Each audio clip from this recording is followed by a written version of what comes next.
Bonjour, chers élèves de la terminale, toutes séries confondues. Je me présente, c'est Sidati Mohamed Diko, professeur de français au lycée d'excellence 3 de Darnheim à Nouakchott.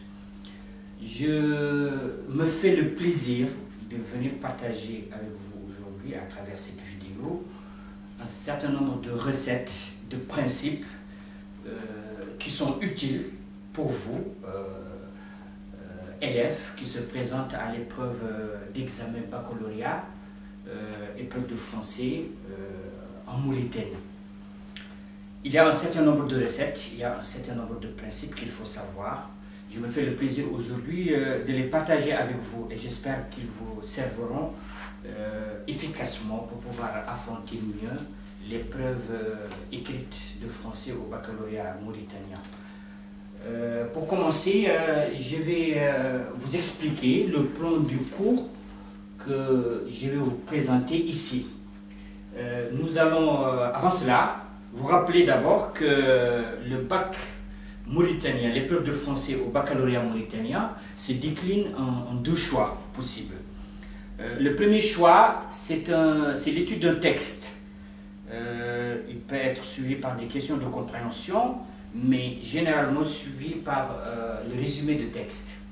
Le deuxième sujet, c'est la dissertation générale ou bien la dissertation littéraire pour les séries littéraires. Pour les séries scientifiques, ce sera une dissertation d'ordre général. Voilà donc les deux épreuves finalement qui sont proposées au baccalauréat mauritanien. L'épreuve de résumé et l'épreuve de dissertation. Je me fais le plaisir aujourd'hui de vous parler de la première épreuve, le résumé de texte. Quels sont les principes du résumé de texte? Qu'est-ce qu'on attend de l'élève? Je ferai l'avocat de l'élève ici. Je me poserai moi-même les questions que vous vous posez tous pour mieux comprendre le résumé de texte qui est une épreuve écrite proposée au baccalauréat mauritanien. Alors, le plan du cours sera comme suit. Qu'est-ce que c'est que le résumé? Qu'est-ce qu'on attend de l'élève? Comment s'y prendre réellement, effectivement? Quels sont les principes, quelles sont les principales étapes du résumé de texte? En fin de compte, quatrième partie, nous allons proposer une application des principes que nous avons développés ici sur une épreuve de baccalauréat pour les séries scientifiques C, D et les séries mathématiques et techniques. Bon, pour commencer ici, je vais parler d'abord, je vais essayer de répondre à la première question que tout le monde se pose, que vous vous posez certainement. Qu'est-ce que c'est que le résumé de texte?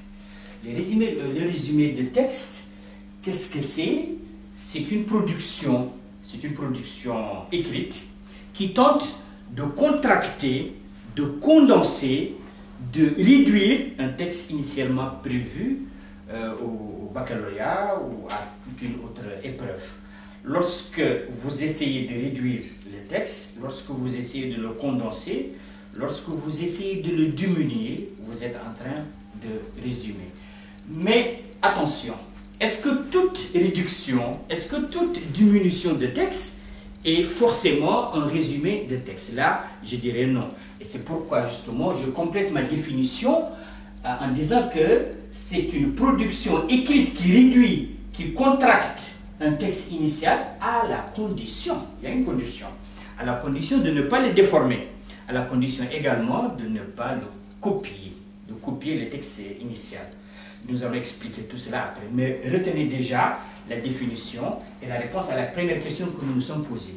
Qu'est-ce que c'est que le résumé de texte? C'est une production écrite qui tente de réduire, de condenser, de diminuer un texte initialement prévu à la condition de ne pas le déformer ni le copier. Copier bien sûr totalement ou copier partiellement. Les deux, si vous les faites, ce n'est pas un résumé de texte. Voilà donc la définition du résumé de texte. Nous allons maintenant passer à la deuxième question importante que vous vous poserez aussi. Qu'est-ce qu'on attend de moi en tant qu'élève au baccalauréat, je dois passer à l'épreuve écrite de résumé des textes. Qu'est-ce qu'on attend de moi? Très bien. Qu'est-ce qu'on attend de vous? On attend de vous que vous réduisiez les textes, vous réduisez la longueur du texte. On attend de vous que vous évitiez ce qu'on appelle le plagiat ou bien le copiage. Plagiat ou copiage, nous allons expliquer après ce que ça signifie. Mais nous retournons d'abord à la première chose qu'on vous demande, de réduire la longueur du texte. Réduire la longueur du texte, bien sûr, sans le déformer. Sans le déformer. Réduire la longueur du texte sans le déformer. Il faut bien le préciser. Ce n'est pas n'importe quelle réduction. Réduire la longueur du texte sans le déformer. Alors, on peut se poser la question de savoir qu'est-ce que c'est que déformer. Déformer, ça veut dire changer la forme, changer le contenu, changer la disposition des idées dans le texte. Très bien. Mais nous allons préciser davantage quelles sont les formes de déformation possibles qu'un élève peut faire et que font les élèves d'ailleurs souvent et qui leur empêchent de réaliser vraiment l'épreuve de résumé de texte. Quelles sont les déformations interdites? La première déformation interdite, bien sûr, c'est tout simplement quand vous prenez une idée essentielle du texte, vous le mettez, c'est-à-dire vous l'oubliez. Supposons par exemple que le texte puisse parler du corona en termes d'actualité. Si le texte parle du corona, l'auteur peut, en parlant du corona comme thème, prendre 4 parties qui sont essentielles pour lui. La première partie, il développe le virus lui-même, son appartenance virale, il appartient à quel type de virus, etc. En deuxième partie, il peut parler de la transmission du virus, mode de transmission du virus. Troisième partie, l'auteur peut nous parler tout simplement de l'historique de l'évolution, de l'apparition de ces microbes. Quatrième partie, il nous parle des conséquences économiques de l'apparition de la maladie du corona. Voilà donc 4 parties. Si en faisant le résumé, vous amenez la première partie qui parle de la famille du virus, de son appartenance, de ses propriétés, etc. Et vous parlez en deuxième partie du mode de transmission. Vous parlez après de l'historique du virus. En quatrième partie, vous oubliez totalement de parler des conséquences économiques. Vous avez omis ici une idée essentielle du texte qui risque de vous pénaliser après. Donc vous avez ici raté le résumé et vous avez déformé le texte parce que vous l'avez amputé d'une partie essentielle qui permettrait de l'expliquer davantage. C'est comme quand vous coupez le bras à quelqu'un. Vous l'avez amputé, il n'est plus complet. C'est la même chose lorsque vous amputez une idée essentielle d'un texte. Si vous le faites, c'est une déformation. Très bien. Que signifie aussi déformer le texte? Déformer le texte peut signifier changer l'énonciation du texte. Ça veut dire quoi? Ça veut dire que dans le résumé de texte, l'auteur, s'il parle au style direct, il faut le conserver. Il faut conserver cette situation-là, ce style direct. Dans votre résumé, ça doit être aussi un style direct. Si l'auteur parle au style indirect, ça doit être également au style indirect. Vous n'avez pas le droit de changer le style indirect au style direct. Autrement dit, si l'auteur parle en toute neutralité, on pense que, on dit que, et vous dans votre résumé, vous dites « je pense que », vous avez changé l'énonciation du texte. C'est une déformation à éviter complètement, à éviter totalement. Autre chose, il n'est pas permis dans votre résumé de texte d'utiliser des expressions comme l'auteur pense que. L'auteur pense que, si vous le dites, c'est une intrusion de votre propre personne dans le texte.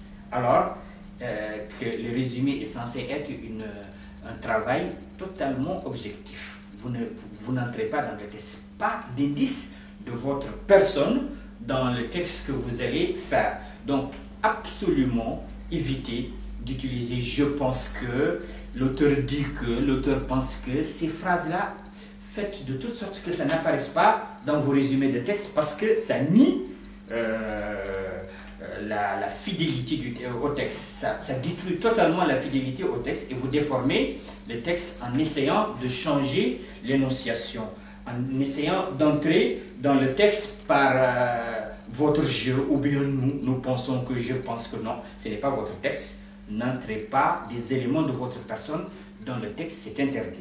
Très bien, comment on peut aussi déformer le texte? Des exemples de déformation du texte. Très bien, on peut déformer le texte en ajoutant des idées étrangères au texte. Je reprends tout à l'heure l'exemple de la maladie du corona que j'ai évoqué tout à l'heure. Je dis que le texte aborde cette maladie en 4 parties.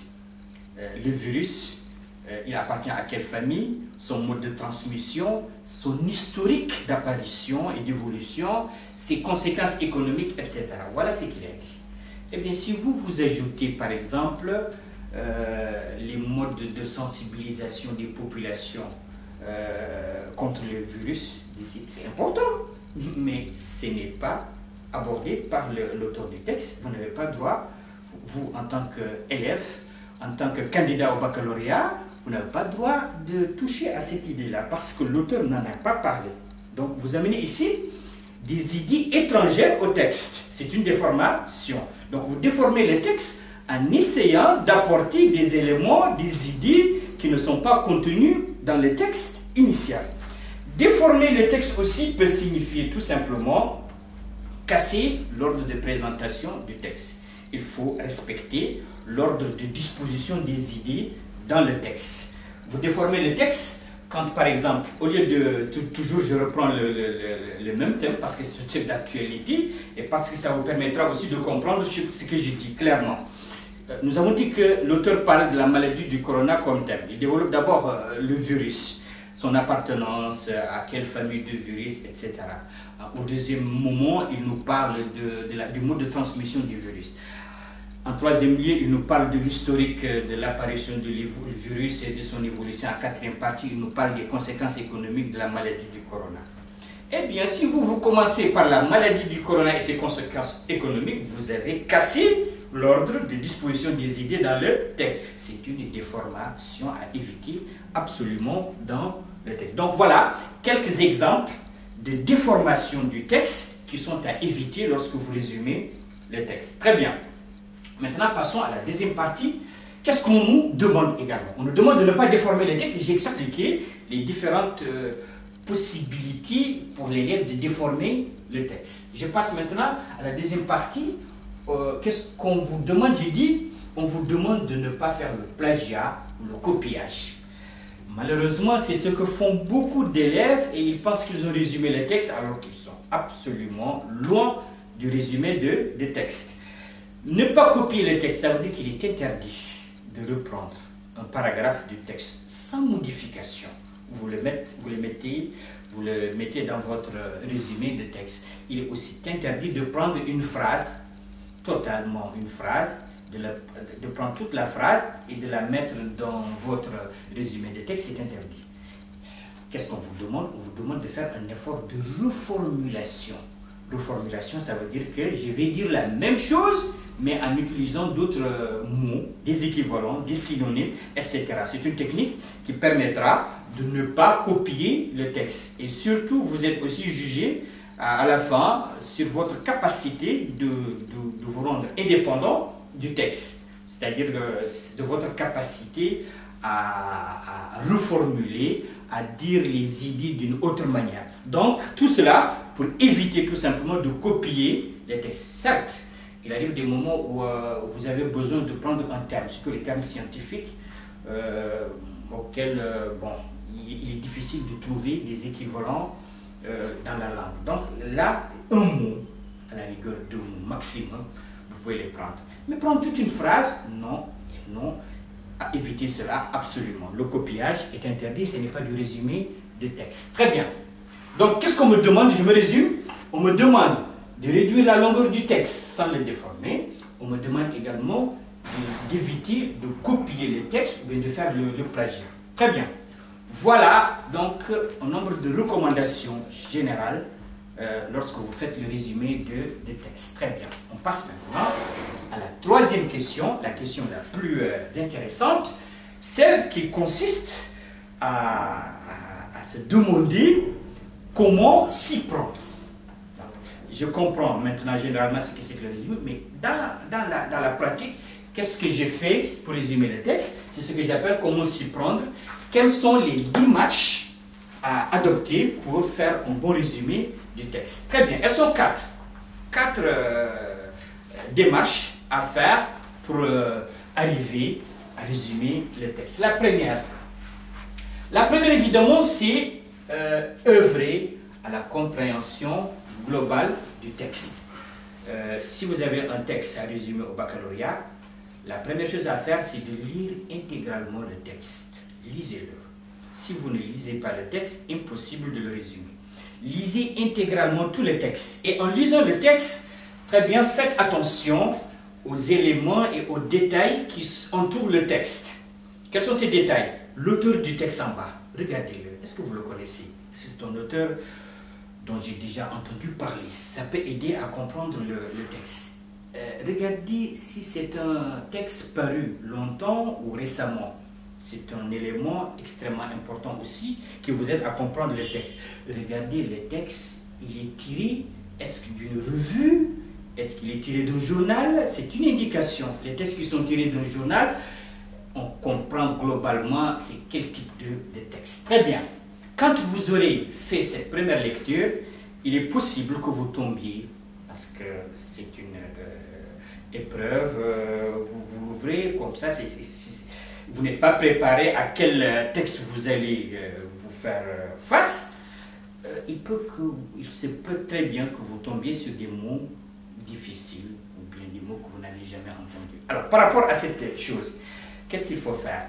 Je dis que par rapport aux mots difficiles, je les souligne d'abord. Démarche. Dans le cadre, bien sûr, du premier point, la compréhension du texte. Si je vois des mots difficiles, je les souligne.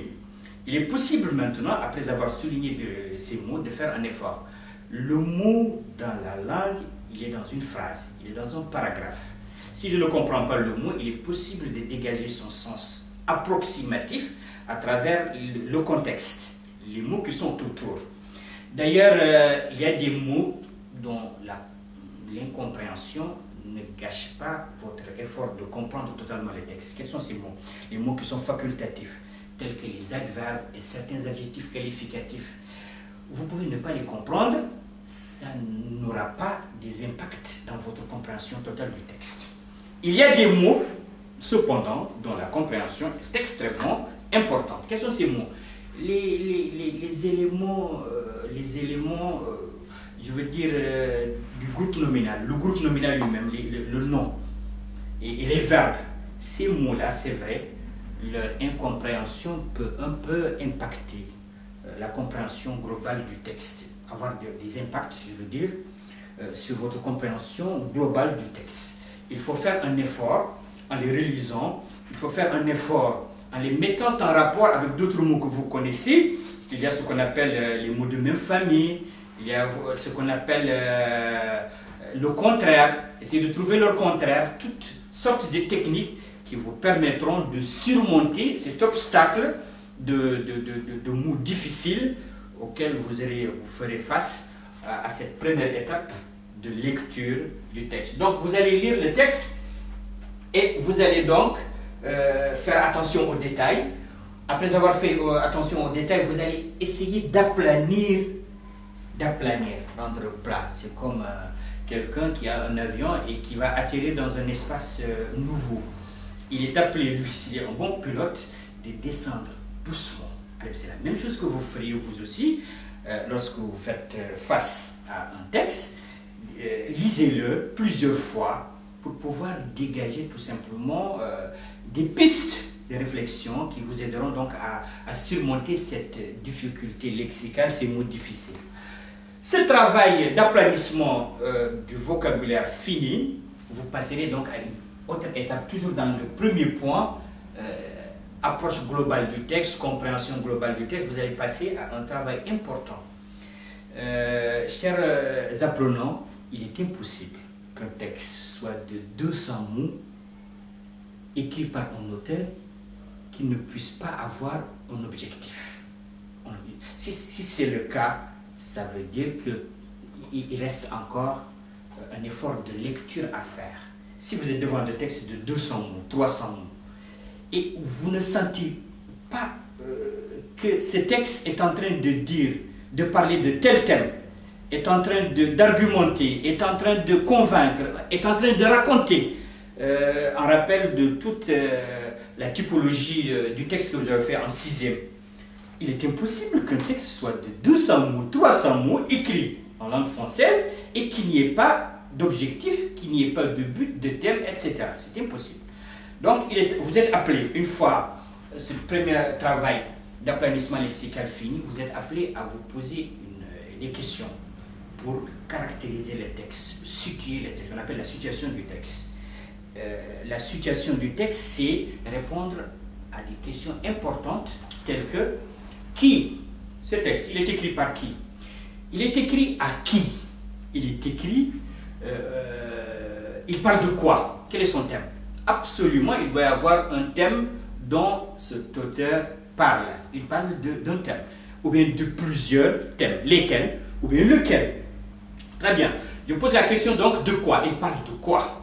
Et une autre question extrêmement importante, il parle dans quelle intention? Si on vous a appris bien sûr en 6e qu'un auteur écrit un texte selon une intention bien déterminée. Il a l'intention de convaincre. C'est un texte finalement argumentatif qui va sortir. Il est en train d'expliquer, c'est un texte explicatif. Il est en train de raconter, cela va donner un texte narratif.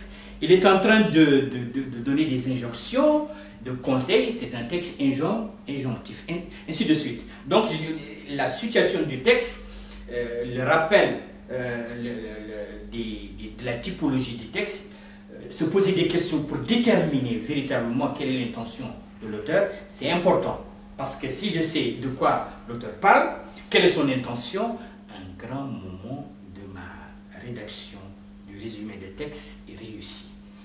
Et si je rate aussi cette étape, si je ne sais pas de quel thème il parle, quelle est sa stratégie, est-ce qu'il veut convaincre, est-ce qu'il veut expliquer, est-ce qu'il veut narrer, c'est un problème. Ça veut dire que vous avez encore besoin, chers élèves, de relire le texte et de le comprendre mieux. Donc, nous avons dit donc, première étape, œuvrer à la compréhension du texte à travers ce que l'on a dit.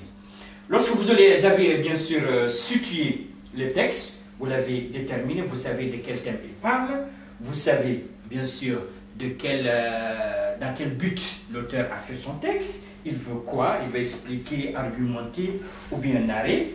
Vous allez passer après cela à vraiment